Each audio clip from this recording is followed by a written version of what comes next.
Salam alaikum. Bonjour tout le monde. On se retrouve dans ce troisième live relatif à l'audit général destiné aux étudiants du semestre 6, plus particulièrement ceux de la faculté des sciences juridiques, économiques et sociales de Suisse-Rabat, et en particulier davantage à mes groupes A et C. Nous avons vu dans les vidéos précédentes, la 1 et la 2, tout ce qui concerne le rappel du chapitre 1 qui a porté sur la définition du métier de l'audit. Et nous avons démarré le chapitre 2 qui est relatif aux conditions d'exercice, plus particulièrement aux normes que l'auditeur doit respecter, soit dans sa personne, soit dans son travail. On s'est arrêté sur les normes de fonctionnement. Avant de démarrer les normes de fonctionnement, j'aimerais tout d'abord vous souhaiter bonne santé et que vous êtes tous agréablement en bonne situation dans ce confinement, dans cette troisième semaine. Aussi, il est nécessaire de rappeler que la programmation auprès de la Ariadia TV se fait très lente et c'est normal puisque nous avons 25 filières nationales, 3 semestres pour chacune de ces filières, et si l'on fait seulement un calcul simple en moyenne de 6 modules par semestre, ça nous donne 450 modules. 450 modules. Et que la Ariadia TV doit couvrir rien que pour les licences fondamentales.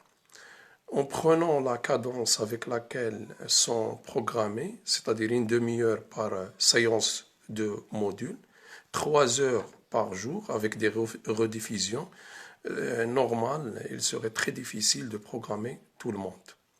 Et donc, j'avais constaté que le module audit n'est pas encore programmé depuis la semaine dernière. C'est pourquoi on prend un peu le devant et on fait nos lives.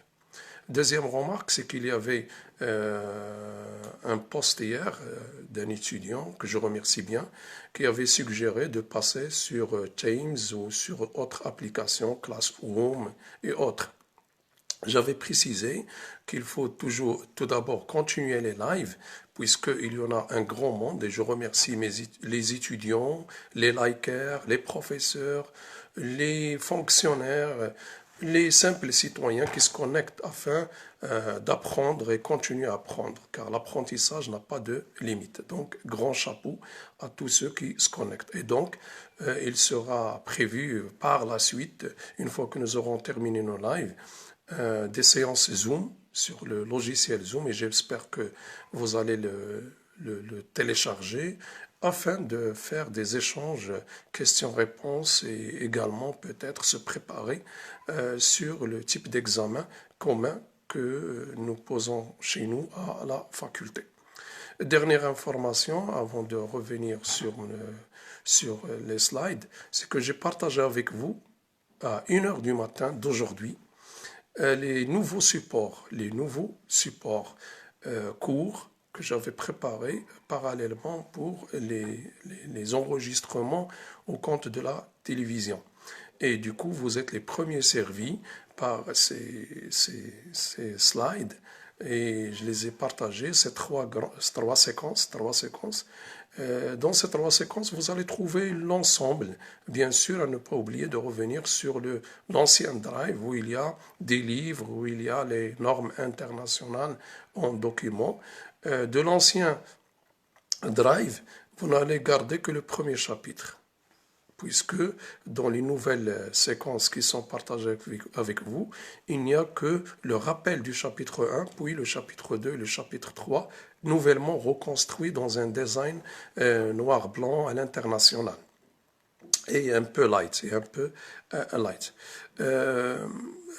malheureusement, hier, nous avons perdu dans notre faculté notre responsable ressources humaines, Monsieur Bouamara Sangui, un gentilhomme serviable, connu par sa bonté et qui était très discret. Et à votre nom et au nom de tous ceux qui sont connectés ou ceux qui vont regarder ultérieurement cette vidéo, j'adresse mes condoléances à sa famille et au staff de notre faculté, à toutes les personnes qui ont connu de près ou de loin cette grande pointure, que Dieu l'ait dans sa miséricorde et qu'il lui donne le paradis. Bon, revenons maintenant rapidement à nos moutons, puisque nous n'avons pas beaucoup de temps afin de donner l'occasion à chacun de vous d'aller faire ce qu'il a à faire, même à la maison, bien évidemment. Donc, je rappelle que le chapitre 2 était construit autour de 3 éléments essentiels. Les principes et les règles de l'audit interne, plus particulièrement, puis les normes de qualification, et aujourd'hui, on va détailler les normes de fonctionnement. J'avais précisé que les normes de mise en œuvre qui sont déclinées dans le cadre des normes internationales, pour compléter aussi bien les normes de qualification que les normes de fonctionnement, ne sont pas pris en considération dans notre cours. Je rappelle que les principes dont découlent les règles sont en nombre de 4. Nous avons l'intégrité comme premier principe. Nous avons le deuxième principe, c'est l'objectivité. Le troisième principe, c'était la confidentialité. Le dernier, c'était la compétence. Ce qui est des normes de qualification qui sont liées à l'auditeur lui-même et à son équipe, nous avons précisé qu'il y en a 4. La première norme qui porte le code 1000, c'est les missions, les pouvoirs et les responsabilités de l'auditeur interne. Et dans ces missions, pouvoirs et responsabilités, l'un des documents essentiels sur lequel on a essayé de mettre le doigt davantage, c'était la charte interne, interne de l'audit ou de l'audit interne. La seconde norme, c'est la norme 1100, et dans cette norme 1100, qui est celle de l'indépendance et l'objectivité, c'est que nous avons insisté sur le fait qu'il n'y a pas d'audit sans indépendance. Même s'il y a un rattachement fonctionnel avec la direction générale et le conseil, il faut que l'auditeur interne, et bien évidemment externe également, s'il y en a par la suite, il doit bénéficier de cette capacité d'être indépendant dans l'exercice. Aucun ne doit intervenir dans ses jugements ou dans le fonctionnement de sa mission, sauf s'il va lui apporter des ressources ou des données.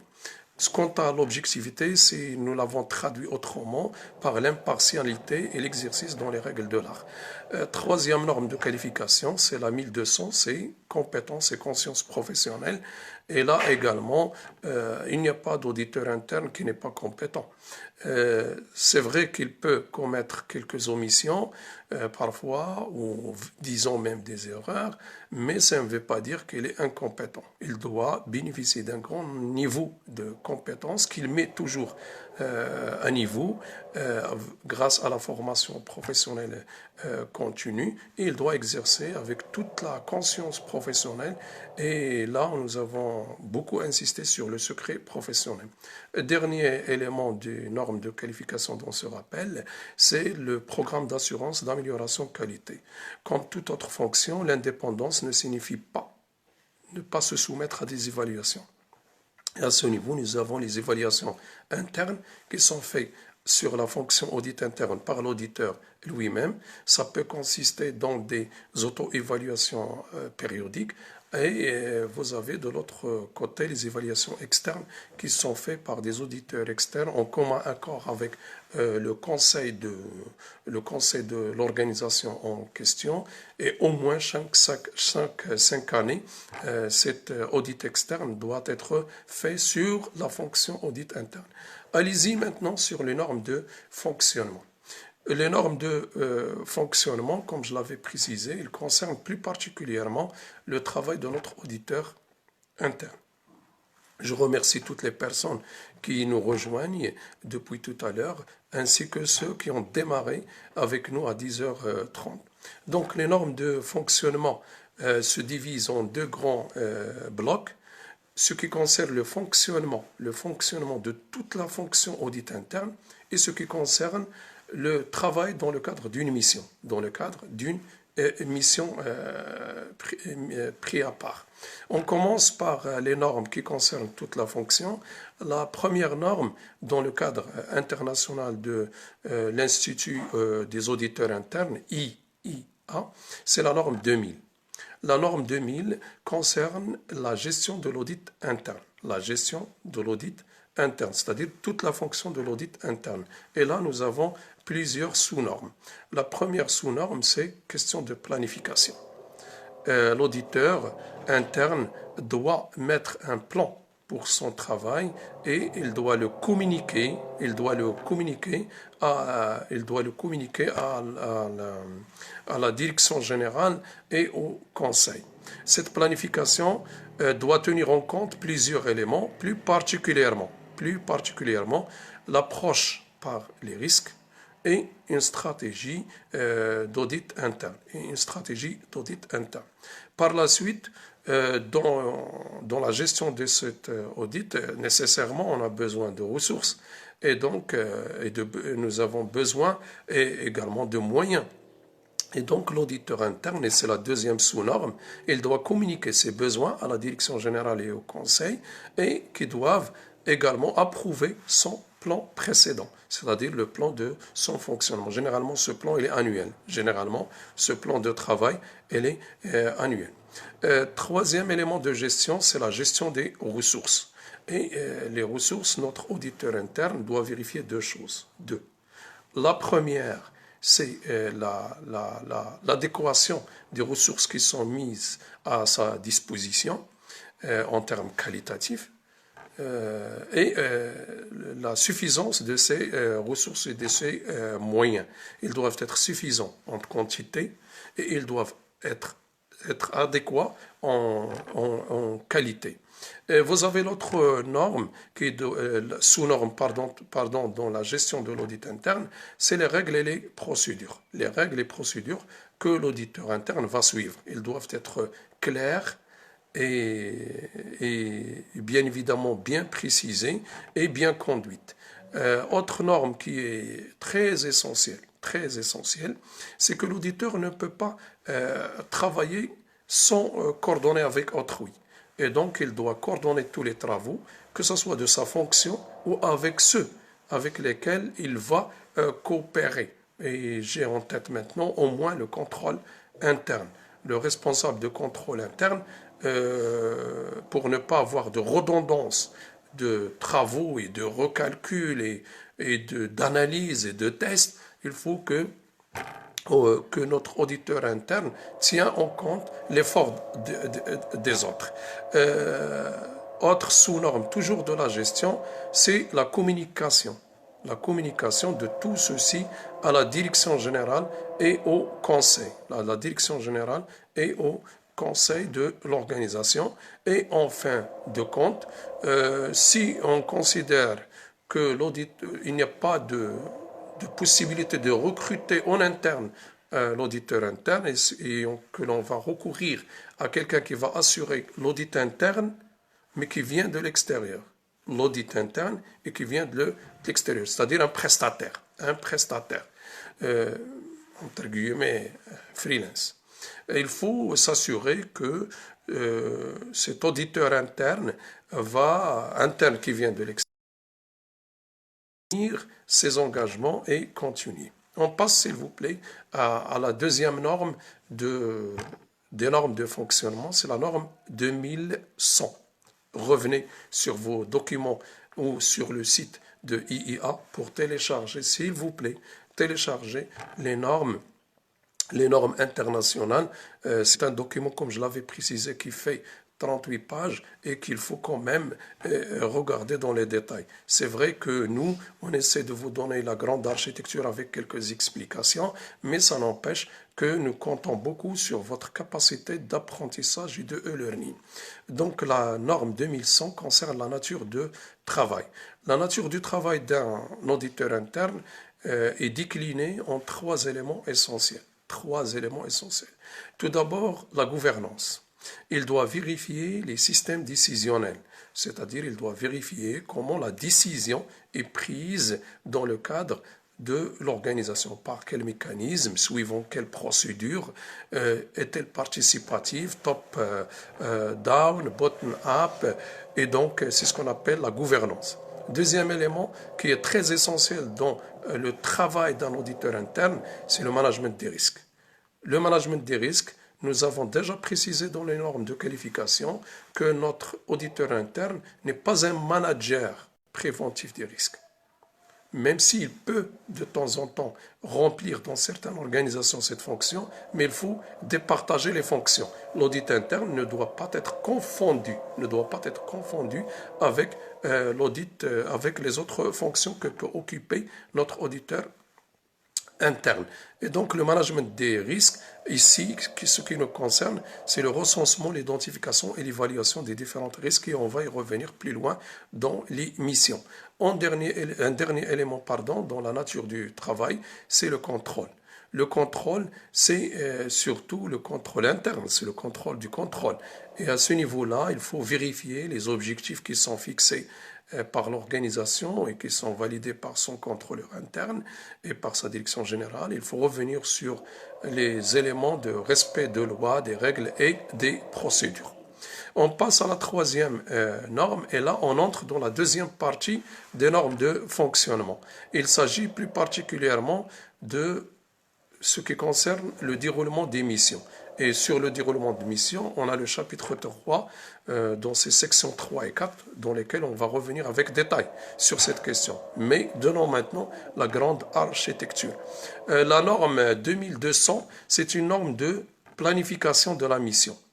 Et donc, il faut prendre en considération aussi tout ce qui concerne la planification de la mission, la fixation des objectifs SMART à la mission, déterminer le périmètre d'intervention dans cette mission, déterminer les besoins en ressources nécessaires qui doivent être affectés à la mission et en dernier lieu, programmer le travail de la mission. Comme je l'avais signalé, on va revenir avec quelques détails en chapitre 3 sur tout ceci. On passe à la norme 2300, c'est la réalisation effective. La réalisation effective de la mission. La réalisation effective de la mission passe généralement par l'identification des informations, c'est-à-dire des données nécessaires pour faire notre audit interne. Par la suite, il faut toute information qui a été collectée, tout fait qui a été détecté, toute observation qui a été constatée, il faut l'analyser et l'évaluer. Pourquoi analyser et évaluer?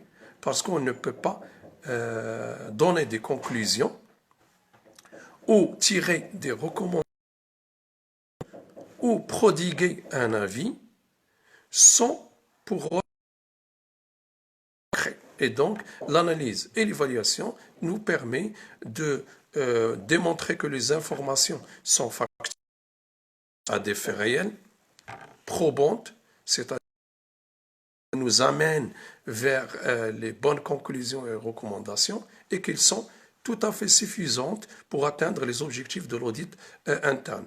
Toute information doit être documentée. On ne peut pas donner des conclusions ou des recommandations sur l'intuition. Là, il faut des faits. Et les faits, comme on va le voir, peuvent être récoltés soit dans des documents, soit dans le terrain. En fin de compte, toujours dans la norme 2300 relative à la réalisation de la mission, notre auditeur interne doit superviser la mission, doit la superviser. Et en admettant qu'il a trop de missions à faire, il doit mettre à la tête de chaque mission au moins quelqu'un de bien expérimenté de sa fonction, c'est-à-dire de la grande fonction audit interne, expérimenté et avec documents qui certifient que c'est X ou Y la tête de telle ou telle mission. Aux trois dernières normes de fonctionnement, comme vous l'avez constaté, elles sont en nombre de 7 normes, et donc nous sommes maintenant avec la norme 2400. La norme 2400, c'est la communication des résultats. Donc après la planification, sa réalisation. Maintenant, on passe à la communication des résultats. Le contenu de cette communication, aussi bien vers la direction générale que vers les audités et le conseil également, à ne pas oublier, de l'organisation, doit être faite sous différentes formes. Il peut être fait sous différentes formes. Notes, rapports et ainsi de suite. La communication doit être de haute qualité, claire, concise, écrite au conditionnel, des phrases qui sont bien faites, pas trop de littérature, parce que ce qui nous c'est d'aider, c'est de comprendre et de faire comprendre et d'aider l'audité à s'améliorer. Comme on l'a dit, c'est pas de l'inspection pour sanctionner et c'est pas du contrôle interne ou du contrôle de gestion pour corriger les erreurs. Bien évidemment, là, il faut également parler de l'étendue de la diffusion des résultats et des opinions globales qui doivent être mises dans cette communication.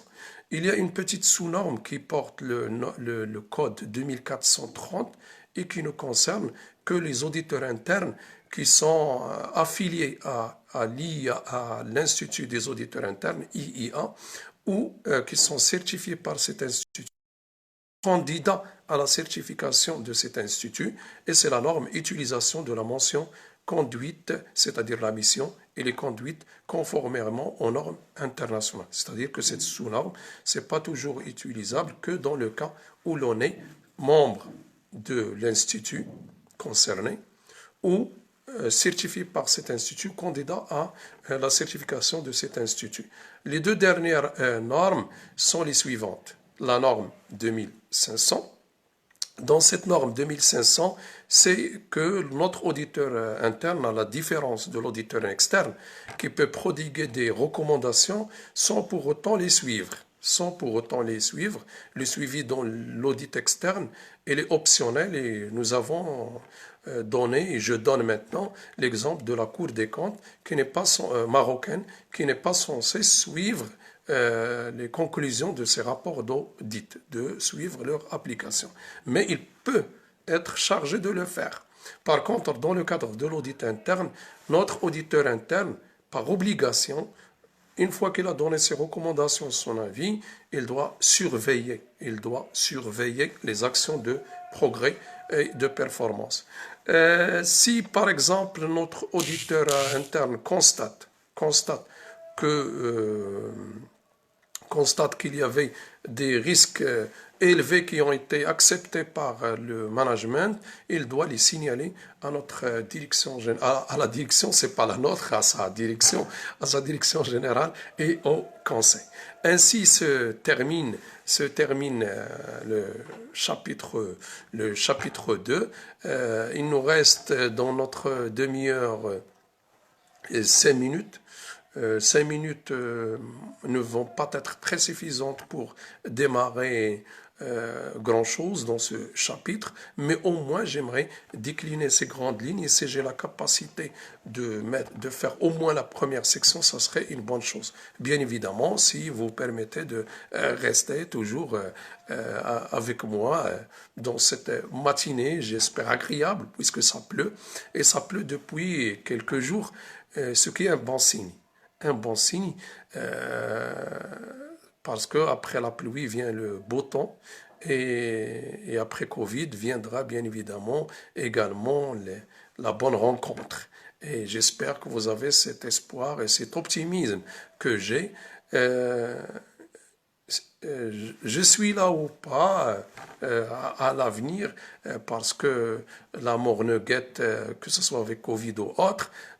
L'essentiel, c'est que garder l'optimisme de la grande vie. Et on doit être optimiste dans notre vie. Donc, chapitre 3, l'intitulé de ce chapitre, c'est « Démarche d'une mission d'audit interne ». Démarche d'une mission d'audit interne. Et je rappelle que c'est le dernier chapitre. Dans ce chapitre-là, dans la nouvelle architecture, il est divisé en 4 sections. Une section sur le recadrage de la situation où va se dérouler la mission. Une deuxième section qui porte sur l'outillage méthodologique que notre auditeur interne et ses équipes doivent maîtriser dans le cadre d'une mission d'audit ou dans le cadre de l'exercice de leurs fonctions. Et les deux dernières sections concernent le déroulement effectif d'une mission, à savoir la préparation et la réalisation de la mission, ainsi que la vérification, le reporting et la surveillance. Donc, ces 4 sections sont le socle de notre chapitre 3. Je vous laisse le temps de regarder sur la séquence 3 qui a été partagée à 1h du matin, je le rappelle, aujourd'hui. J'espère que je suis digne de votre confiance et que les efforts que j'ai faits, bien que modestes, ont servi à grand chose pour tous les likers de cette page ou toutes les personnes qui vont regarder tôt ou tard cette vidéo. Je ne sous-estime pas tous les efforts qui sont faits par les étudiants, que je remercie de ma maison maintenant, et je tire un grand chapeau pour toutes les personnes, pour ne pas dire un corps et pas autre, plus particulièrement bien évidemment le corps médical et paramédical et les forces de l'ordre, mais je remercie tout le monde, passant par les commerçants détaillants, par les personnes qui essayent de gagner leur vie en poussant une charrette ou qui mettent par terre quelque chose à vendre. Tout le monde, il faut le remercier parce que main dans la main, on fera le Maroc de demain. Merci à vous et à la prochaine vidéo, prochain live. Je remercie toutes les personnes sans exception qui sont en train d'écrire maintenant ou qui vont écrire. Sachez que je reviens sur tout ce que vous écrivez. En détail, je regarde, je like quand j'ai la possibilité, je mets un commentaire de précision. N'hésitez pas à poser vos questions pour y répondre, même en écrit si on n'est pas en live, mais tout de même, chapeau à tout le monde, à ceux qui m'ont suivi. Je vous souhaite bonne chance et bonne continuation. Merci à vous, ceux qui étaient avec moi cette matinée.